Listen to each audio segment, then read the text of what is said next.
guys and gals, friends of YouTube, Lug Fly Hellies here.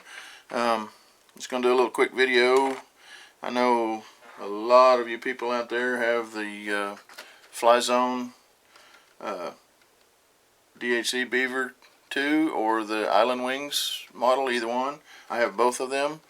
My orange one, I have my landing gear back on because I use it to pull up our gliders and stuff. But anyway, we're supposed to get about 6 inches of snow and sleet and snow here tonight. 6-7 inches. So probably won't be going to work tomorrow. Our office will be closed. So I'm hoping maybe tomorrow afternoon. This is all supposed to end by about 1 o'clock. Maybe tomorrow afternoon I can run down and get some footage with the snow on the ground with my GoPro. But anyway, just going to show you how to mount these skis. These are Dubro plastic skis from Tower Hobbies. I can't remember. I want to say they're, I don't know, 18-20 bucks for a set, something like that.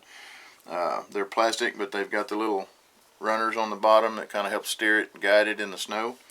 I'm just going to show you how to mount that on your Beaver. These are actually made for larger axle planes, but they will work on here.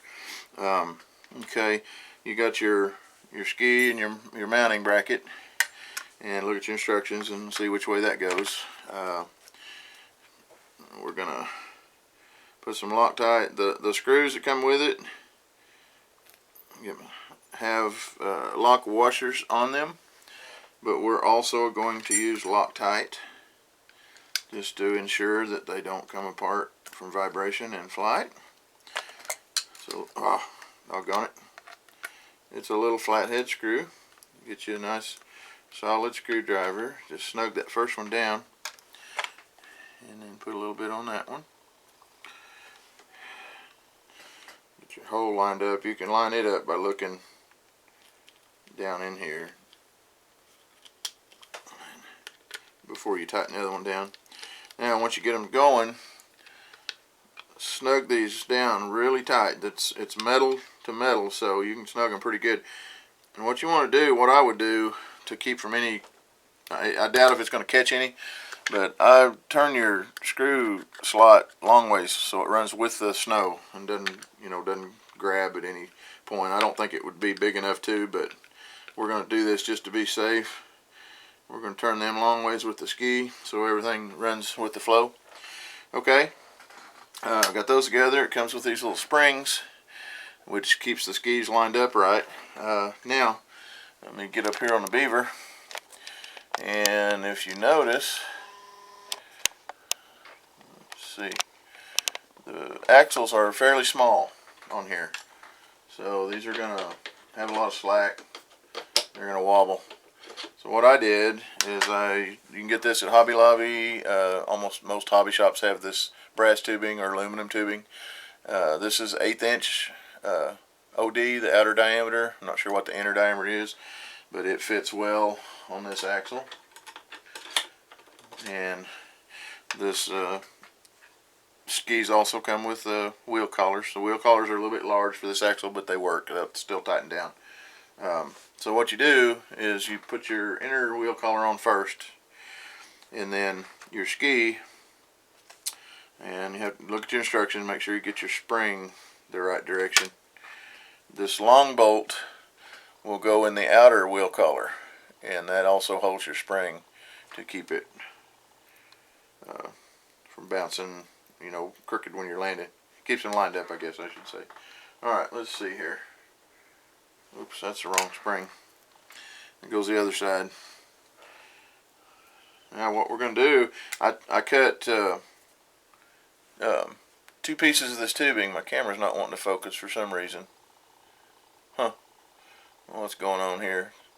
Anyway, I cut 2 pieces of this, 13-14 millimeters long, and that will fit inside the bracket on here, and it'll also leave a little bit sticking out for the spring to ride on, and that will tighten that up where you don't have so much slop in it.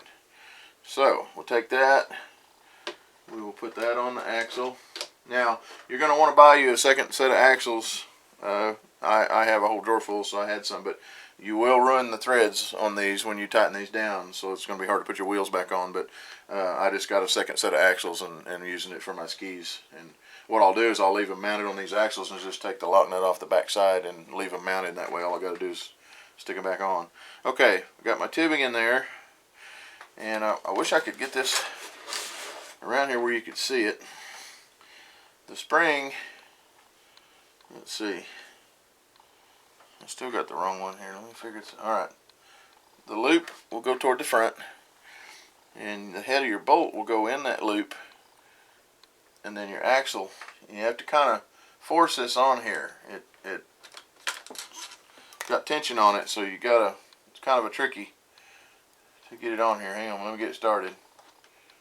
Get that on, that started. Now push it up on there while you're feeding your spring back good and snug, and then hold it really tight with your thumb, and then you'll have to get your driver in here and pull that spring down,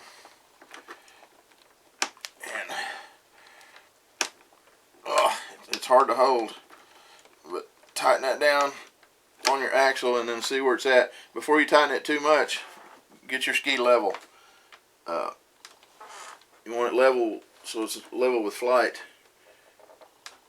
about like that. And what I did, took it over, I turned it over and set it on the table. But anyway, so we need to go a little bit farther. A little too much. All right, let me tighten that down a little bit more. Okay, that's good and snug. Got our ski level. Now what I'm going to do is take my little ratchet on the lock nut on the back side here, and I'm going to make sure that's still tight. There you go. Now you got your spring loaded ski, so when you touch down it will give, but it won't tip forward and catch in the snow. So that looks pretty good right there. Alright, now we'll do the other side. But anyway, that's how simple it is. And see, you don't have hardly any slop. There's very little on your ski because of that spacer in there. And I can actually, I thought I could, no, it's up on there far enough, it's grabbing. So anyway, there you go. That's how simple it is. We'll mount the other ski on the other side, and I got the black one so it kind of matched the black trim scheme on my plane. And we'll put our Turnigy camera on our camera mount here tomorrow, or hopefully if we do get the 6 inches of snow and I'm not working, I'll run down to the field, and it's supposed to be like only 5-mile-an-hour wind, so I'm going to try to get a snow flight with this on. But that's how simple it is on these Dubro skis. They're pretty reasonable. Tower Hobbies, like I said, I think they're like $21, $18 to $21, something like that. Comes with all the hardware, and you can see how quick it took me to put that on there. On a bigger plane, bigger axle, you wouldn't have to have this spacer, but if you've got some tubing or something, it will work without it, but you've got quite a bit of slop, so I would recommend getting a piece of tubing to put that on there with.